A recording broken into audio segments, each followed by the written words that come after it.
As the temperature drops well below freezing in northern Syria, the search is on for anything to burn just to stay warm. Fuel for heating and cooking has long run out, so Syria's forests are being decimated.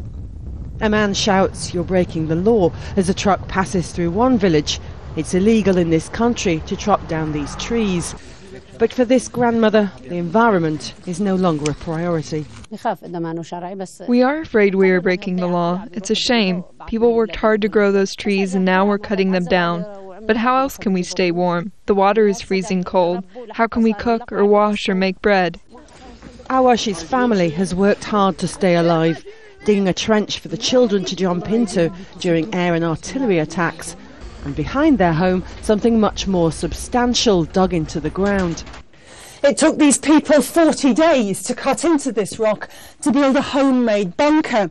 It's cold and it's dark, but it's where they run to when the shelling starts. 4 families can hide under here. Sometimes they spend the night here because they're too scared to come out until the bombardment is over. We dug the cave so we could protect our children from the shelling. We are old, we are not afraid to die. We no longer care about ourselves, but we worry that if the children are raised to be afraid, then they will be terrified for the rest of their lives.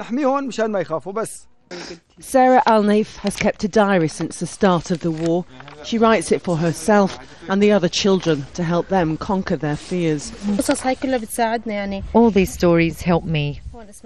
It helps me with the pain that's in our hearts.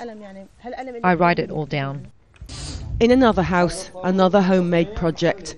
Fire extinguishers turned into bombs, IEDs, even a homemade rocket launcher.